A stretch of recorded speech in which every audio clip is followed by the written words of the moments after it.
In today's video, I'll be giving you my own version of a tier list for update 5.5 of Anime Vanguard. Now please keep in mind that my tier list will consist of many different categories and I will be trying something different, so let me know if you like this style of videos. Other than that, I am hosting a Battle Pass giveaway for Anime Vanguards, and if you want a chance to win that, make sure to leave a like, comment, subscribe, and join the Discord server down below. Alright guys, so I know there's plenty of tier list videos out there, but I'm gonna kind of put a twist on mine, and if you guys like it like this, keep it up, man, you know what I'm saying?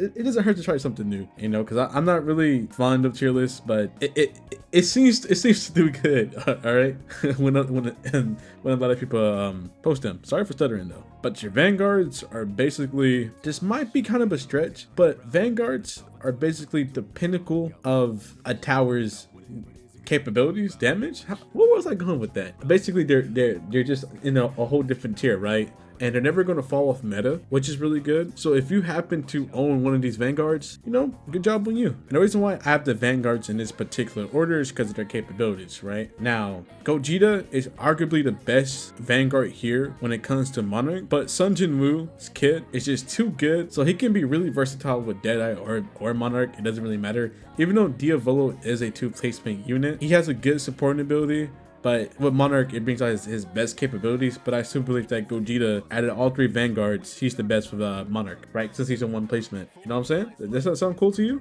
Cool.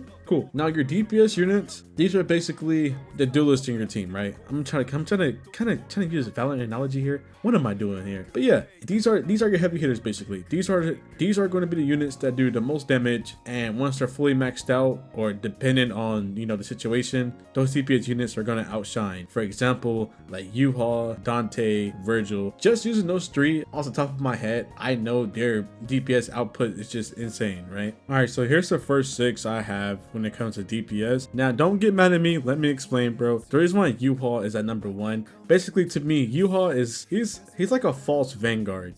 He has the capabilities of a Vanguard, in my opinion. And if you could somehow get Monarch on this unit, bro, you are set, all right? There's a reason why he has to be banned in tournaments. He is just too good of a unit. And the reason why I have Dante at 2nd is because he's a 3 placement. His best trait is Deadeye, which grants him a 135% crit chance, and in Devil Trigger, he becomes full AoE, multi-hit, and he's just insane, right? And every time he crits in Devil Trigger, I believe, I'm going on the top of my head, I believe he follows up as well. But pretty much in Devil Trigger with Deadeye, Dante is going to get smoking sexy style every time, right? I believe that's how it goes.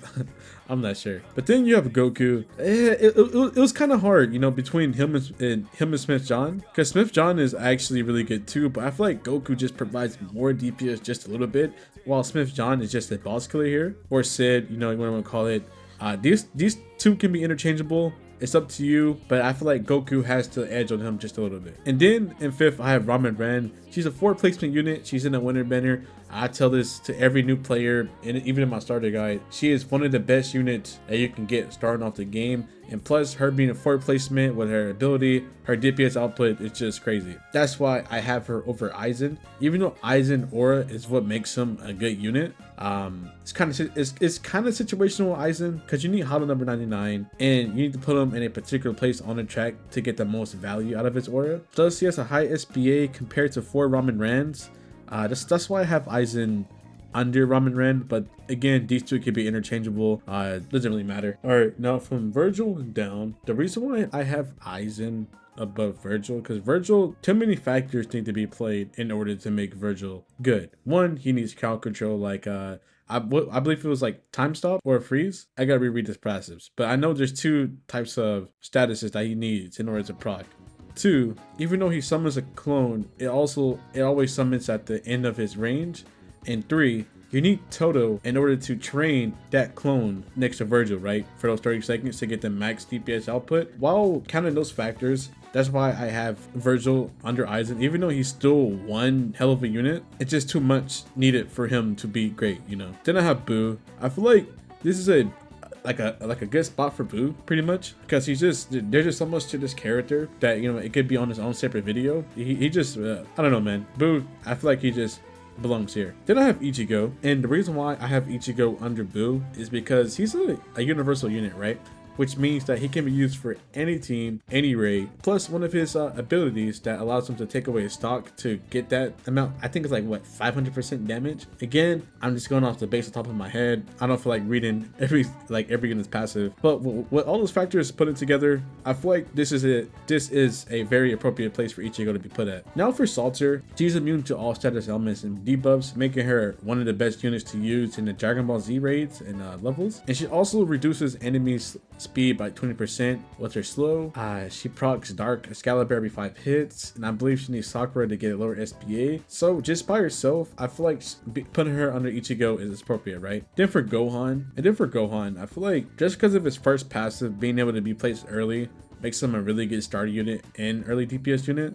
And Gohan's just him, bro. That's all I gotta say. I think it might be biased, but yeah, this top row is basically top DPS to me, right? This middle row is like mid DPS to me, and then this bottom is just trash, right? And I'm not gonna go too much into that. You guys can just see it for yourselves what I have everyone here for. Now for the buff category, I have, you know, Subaru being top, because if you just missed out on Subaru, bro, just GG's. Didn't have Power Ren being second place because after 6 waves, what, you're getting like 18% more damage and like 10% more range, I believe, is something like that, which is pretty good. Hercule buffs crit, I believe. Giselle's only good when you're running some of his team like Yamamoto, Sun Jinwoo, and Boo, right? Then you have Orihime. And I feel like putting Sakura on the Orihime is fair because she's only really good with paired with Salter, right? And then Ishtar, she buffs fake units. So I feel like this is appropriate. Alright guys, so now we are moving on to the Nullify category. Basically, these units are able to apply debuffs to the enemies that have built-in mechanics, such as Yhwach with his invulnerability. Paired with Lucy, he's able to make him completely vulnerable to every single attack. And for Sand Village, for example, like the puppets that have like built-in thrice and shields and stuff, Lucy and Medea can easily cancel that out by nullifying them. Now for Nullify, I have Lucy over Medea. Even though Medea can do pretty much what Lucy does, I feel like Lucy's just a little bit better being fully OE. So yeah, that's why I have this here, right?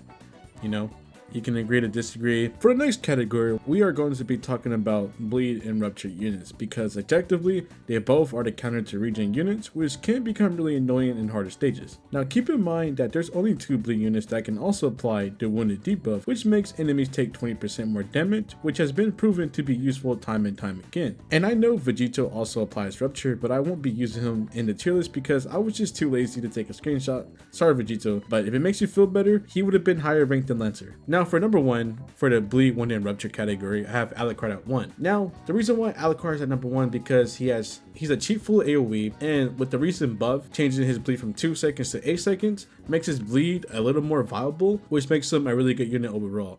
Now, a lot of people like to get the impression that Alucard is bad. I don't see how Alucard is bad. Can anyone tell me why a supporting unit that's a cheap full AoE can apply wounded and bleed a bad unit, right? And if you say DPS, that's like saying Subaru is a bad buff unit because his DPS is lacking, right? Not everyone in this game is meant to be DPS only. And number 2, I have Lancer because he does apply Rupture on upgrade 7, and it's just really, you know, convenient to have for maps that have a lot of regen. And then for number 3, I'll put Kisuke. Kisuke is just a budget Alucard, basically. Only thing that's different is that he stuns enemies for the first time while hitting them. But I just feel like Lancer and Alucard are just better than Kisuke. And then for Choso, he's a full AoE bleed that came up day 1. He's pretty decent, but Kisuke just provides more than him. And then Medusa, she's just mid, bro. I got Choso over her, you know, no debate. And then I'll put Bean and then Nobara. Now Bean, he's a line AoE, so for like maps that are like have like a line, he could be better. But Nobara has a white cone AoE, so these two can be interchangeable, but it's really up to you, right? Now for time stops. Now, time stops are arguably one of the best supporting abilities in the game, granted us more control over the crowd.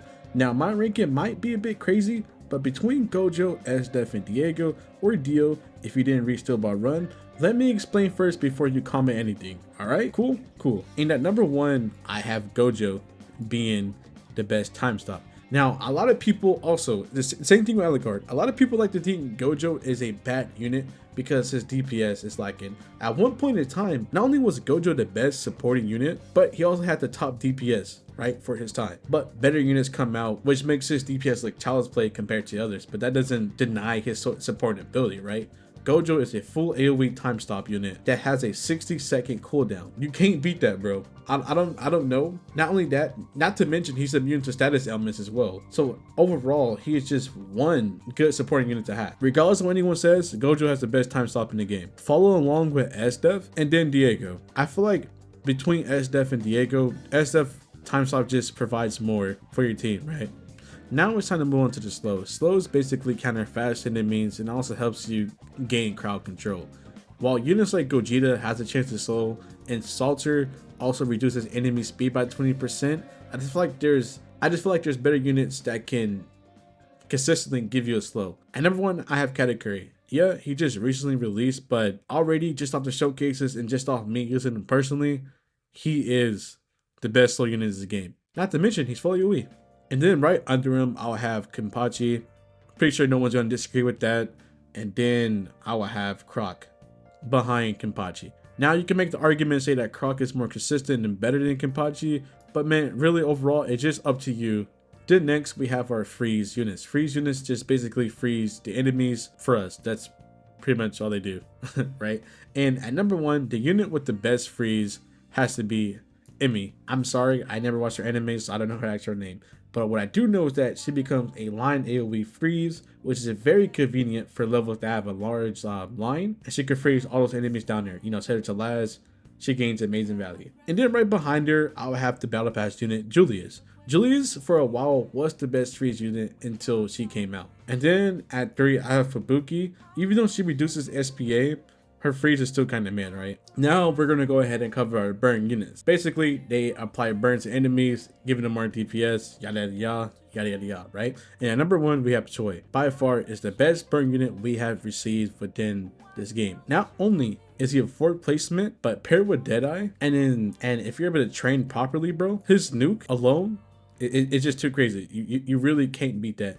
And then next on the list, I have Yamamoto. He is a full AoE burn unit that can also summon, but he was the best burn unit until Choi came out, right? So Yamamoto was not only the best summon and the best burn, and he got dethroned by Jinwoo and Choi in the very next update, right? So like he didn't even have time to marinate, bro. He didn't even have time to marinate as number 1. It was that quick, gone. And then for number 3, I do have Kareem being the 3rd best burn unit within this game. Not only is that frost burn OP, not to mention when there's 25 enemies that are burned or frost burn within his range, he becomes a full AoE unit automatically. Just makes him completely insane, right? Especially paired with a burn only team. And then number 4, I have Rengoku. Now this might be a little bit controversial, but I feel like Rengoku being at number 4 isn't too crazy. Not only is he the best burn support to have, his purgatory is what I feel like it is proper. Like, I feel like him being granted purgatory just grants him number 4. Cause I know people are like, bro, Joko is better. Nah, bro.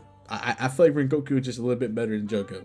Even though Joko can pop a domain expansion and whatever, I feel like Rengoku is just a little bit better. Then after Rengoku, I have Jogo. Then after Jogo, I have Zion, and then Obito, and then Itachi for my burn units. Now we're going to go ahead and talk about our stun units. Our stun units provide one of the best crowd controls in the game, which grants them the ability to stun an enemy for about 1 to 2 seconds, right? Which makes a huge difference, by the way. And at number 1, I have Yorichi. I feel like it's just too much in her kit that makes her a really good stun unit, but her and Sasuke can be interchangeable because Yorichi's stun might be a little bit inconsistent there and there because her low SPA, but Sasuke is there with that big circle AoE. If you put him in a corner, his stun is gaining a lot of value, right? So these two can be interchangeable, right? Depending on who you think is better at stunning. And then I have Killua. Now, not only can Killua break shields, but his stunning ability, when you spread them out, is also pretty good. Now we're gonna go ahead and talk about our Repulse units. Repulse is basically units that pushes back enemies, and they're also being used in the new Sid raid, right? For the towers. And at number 1, I have Saber. I feel like Saber is a really good unit when it comes to repulsing because not only is she a mythic, but her first 5 upgrades, she grants the ability of repulse. And for early game, she's just there, right? She can handle a lot. And then I have Inamaki right after Saber when it comes to repulse because he has decent range. It's just that he has a high SPA.